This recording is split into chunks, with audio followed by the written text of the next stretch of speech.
लेकिन बहुत मशहूर रेस्टोरेंट है ये और खाना बहुत अच्छा है इनका। बेशक मशहूर है, थोड़ा नहीं बहुत ज्यादा महंगा है। इतने में तो हम पूरे हफ्ते का खाना खा लिया करते थे।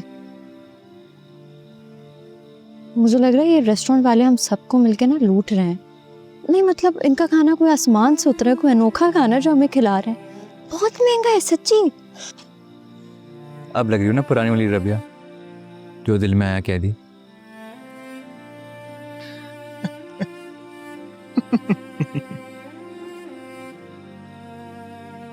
क्या हुआ, आप मेरा मजाक उड़ा रहे हैं? हरगिज नहीं, मैं तुम्हारी मासूमियत को और बेधड़क जो दिल में आया कह देने को एंजॉय कर रहा हूँ।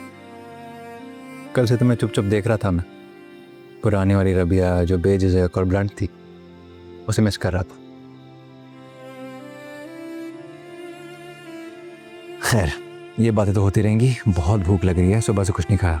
ऑर्डर करें? करते हैं, मेरी तो सारी भूख ही खत्म हो गई। एक्सक्यूज मी, एक मोरक्कन चिकन कर लें और एक टैरागोन।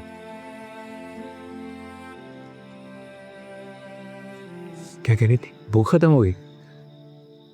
कहीं लगी तो नहीं?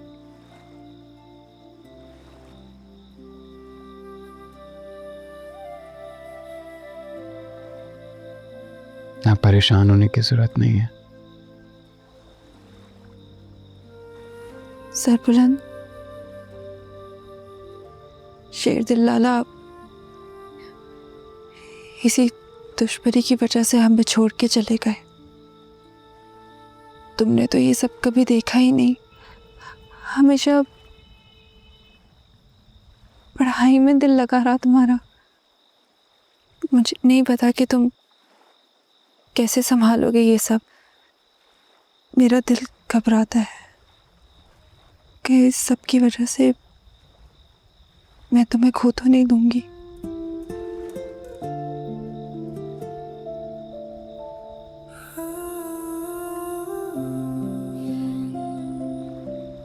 देखो, एक जंग हम लड़ रहे हैं शेर दिल लाला के इंसाफ की, जिसमें हम नहीं जान सकते कौन कब कैसे क्या करेगा। लिहाजा जो चीज़ हमारे हाथ में नहीं है, कंट्रोल में नहीं है, मैं नहीं चाहता कि उसके बारे में तुम इतना सोच कर परेशान हो और किसी वहम में रो और दिल भारी करो अपना। असल जंग है सोच के खिलाफ, शेर दिल लाला जिसकी वजह से शहीद हुए हैं।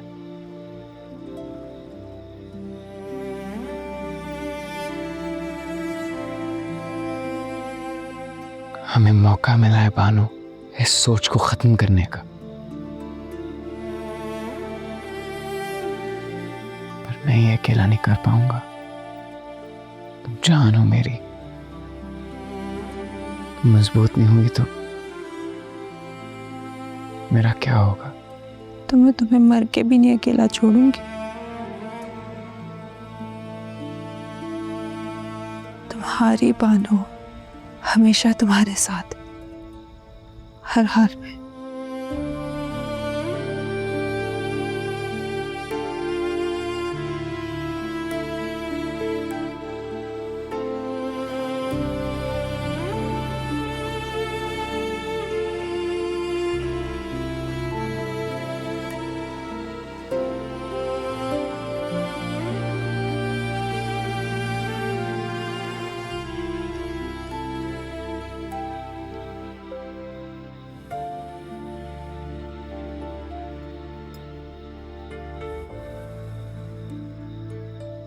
खाओ ना, इतनी भूख लग रही है, सुबह से कुछ नहीं खाया। एक तो मुझे छुरी और कांटे से खाना नहीं आता और पता नहीं लोग कैसे खा लेते हैं। तो कोई मसला नहीं, जिस तरह आता है वैसे खा लो।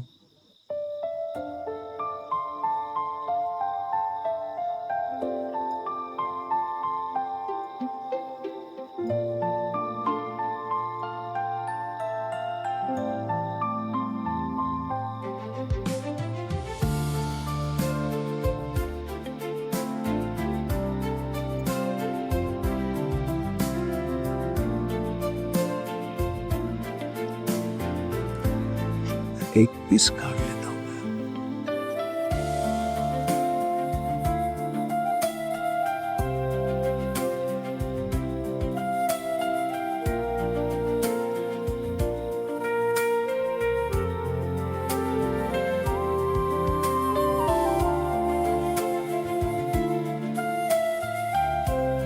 क्या हुआ, खाना अच्छा नहीं लगा? अच्छा है। तुम बिल्कुल झूठ नहीं बोल सकते। तब बुरा भी नहीं है। वो आपने कहावत सुनी है, ऊंची दुकान फीके पकवान। मजाक कर रही हूँ। मैं आपको कभी स्टेक बना के खिलाऊंगी। गोश्त को ना बहुत प्यार और मोहब्बत से बनाया जाता है। उसके अंदर जो मसाले डाले जाते हैं ना, वो बड़ा नाप तोल के डालना पड़ता है। उसके बाद जो उसका टेस्ट आता है ना, वो बहुत ज़बरदस्त आता है। अब मैं खुद ही अपने खानों की तारीफ नहीं करूंगी, लेकिन बना के खिलाऊंगी। मुझे पता है।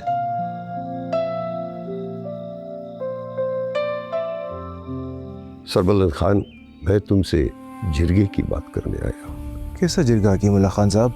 हमारे भाई का इतनी बेरहमी से कत्ल हुआ है और आप हमसे ही जिरगे पर बैठने की बात कर रहे हैं। सौराब लाला, हकीमुल्लाह खान साहब हमारे कबायली इलाके की बहुत मोतबर शख्सियत है।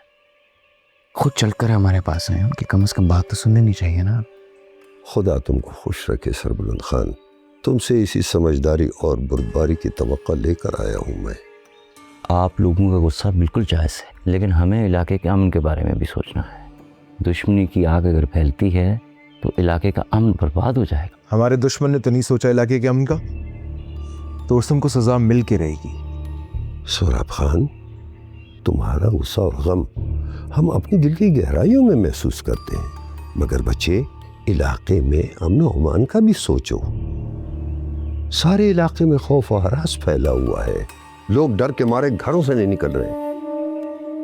माएँ बच्चों को मदरसे नहीं भेज रही हैं। इस खौफ की फिजा को ख़त्म करना ज़रूरी है।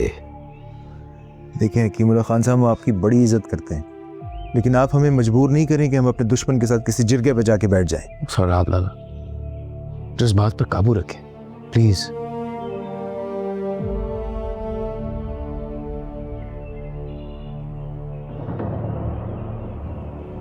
हम जिरगे पर बैठने के लिए तैयार हैं।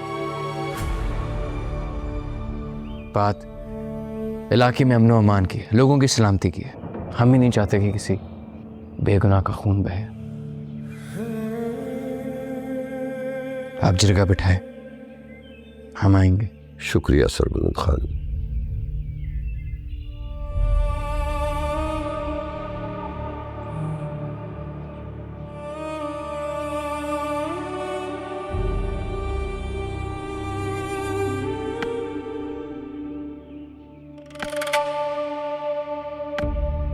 मेरा शेर नाराज है मुझसे।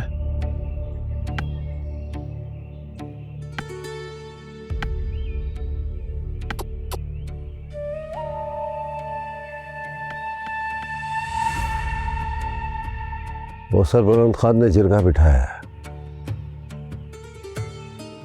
बिठाने दो, वैसे भी उसकी सुनता कौन है? मामा, हम नहीं जाएंगे जिरगे में। अगर सरबुलंद को बदला लेने का इतना ही शौक है तो आए इधर, मुझसे ले आके बदला।